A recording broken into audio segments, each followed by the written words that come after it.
가장 이 당내의 문제, 심각한 문제는 뭐라고 보십니까? 뭐 여러 가지가 있는데 전 두 가지만 뽑습니다. 첫 번째는 제가 어제 기자회견문에서도 썼듯이 이제 기회주의입니다. 그러니까 권력만을 추구할 뿐 그 권력에 대한 여러 가지 공적 책임이라든지 비전 대안이 전무하거든요. 네. 전 이 부분에 대해서 문제 제기를 했고 또 하나는 기고만장한 태도입니다. 그러니까 결국에는 뭐 평소에도 기고만장했지만은 선거에서 국민들이 심판을 했고 레드카드를 꺼내기 직전임에도 불구하고 전혀 국민을 두려워하지 않거든요. 그러니까 여기에 대해서 국민의힘은 도대체 국민을 어떻게 인식하는 것인지 저와는 많은 인식의 차이를 저는 확인을 했기 때문에 탈당을 했습니다. 대통령이 여당을 노골적으로 사유했다 이런 말도 있었는데요. 이 대통령이 문제입니까? 아니면 아무 소리 못하는 당이 문제입니까? 물론 뭐 문제는 예. 사실 둘 다 있을 수 있는데 이렇게 양비론적으로 하면은 이제 문제 해결은 안 되겠죠. 네. 저는 문제의 본질은 대통령 자신에게 있다. 저는 명확하게 말씀드리고요. 그 대통령에 대해서 문제가 있을 때 집권 여당이 그래도 국민을 생각한다면은 국민 편에서 이야기를 해야 되는데 국민의힘은 민심 100%를 던져버리고 당심 100%로만 계속 지속적으로 가고 있기 때문에 저는 국민적인 심판을 저는 피하기가 어렵다. 저는 이렇게 봅니다. 저 어제 기자회견 후에 이 전 대표가 라디오 인터뷰를 했습니다.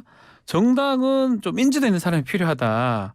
신인규 브랜드로는 좀 신당 어렵다 이렇게 조언을 했는데 어떻게 생각하십니까? 뭐 이거 다 너무 맞는 말씀이고요. 네. 저는 이준석 대표가 저에게 정치적인 기회를 열어줬기 때문에 저는 상당히 고마운 입장인데 근데 이 말씀에는 제가 동의할 수는 없습니다. 왜냐하면 창당은 인지도가 있는 사람이 한다라는 것은 보통 말하는 대선 주자 기반의 신당을 말씀하시는 거거든요. 근데 지금 대선 주자가 만든 신당이 많이 있었는데 지금은 현재 존재하지 않습니다. 그렇죠. 결국은 다 사라졌거든요. 저는 그 문제의식을 가지고 오히려 인지도 중심이 아니라 평범한 보통 시민들이 조직한 힘을 가지고 그러니까 쉽게 말하면 제가 정바세로 그걸 보여드렸는데 네. 그걸 좀 더 외연 확장을 해서 오직 시민의 힘, 오직 민심과 동행하는 그런 시민들의 정당을 저는 만드는 게 꿈이기 때문에 저는 지금의 그런 인지도 기반의 신당 창당 전 이런 것과는 전혀 생각을 저는 달리 가지고 있다 이렇게 보시면 될 것 같습니다. 그 정바세 강연할 때 유승민 전 의원도 함께하는 모습이 있던데 혹시나 유승민 전 의원하고 같이 갈 가능성도 있는 건가요? 근데 아무래도 유승민 전 대표는 뭐 상당히 공화주의라는 가치와 네. 또 여러 가지 정책적인 측면에서는 저와 생각이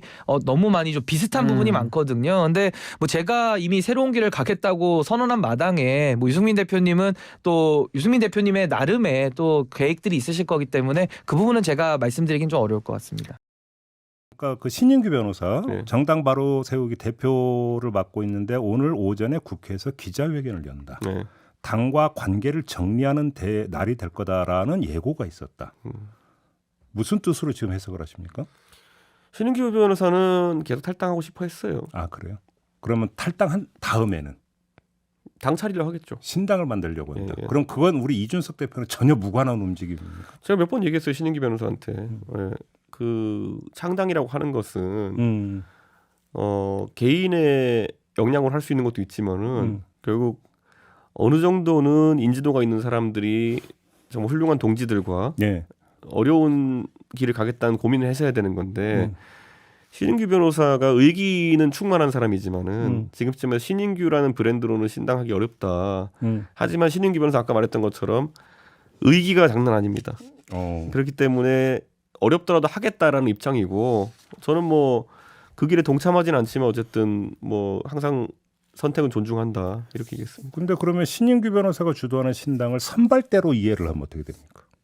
전혀 아닙니다. 예. 아닙니까? 네. 이준석 신당의 선발대로 이해할 여지는 없습니까? 신인규 변호사가 제가 만약에 통제할 수 있는 위치에 있었다고 한다면은 저는 하지 말라 그랬겠죠 지금. 하지 말라고. 예. 배제는 안 한다면서요. 배제는. 아 그건 제가 하는 거 얘기고. 예. 그래요? 그러니까 지금 같이 이런 식으로 이준석 신당에 그러니까 신인규 변호사는 저한테 또 몇 번 얘기했지만은 이게 혹시라도 이준석 신당이라고 오해받아 가지고 예. 제가 정치 행보하는데 이제 그 제한 요소가 될까봐 걱정 많이 하고 저한테 상의를 많이 했어요. 근데 그거는 아닙니다 지금 상황에서. 아, 하나만 더 추가할게요. 예. 그러니까 이준석 신당이 만들어진 다음에 지지할 것이냐 해서 한 17% 정도 나왔다는 여론조사 결과가 있었는데 네. 만족하는 수치십니까?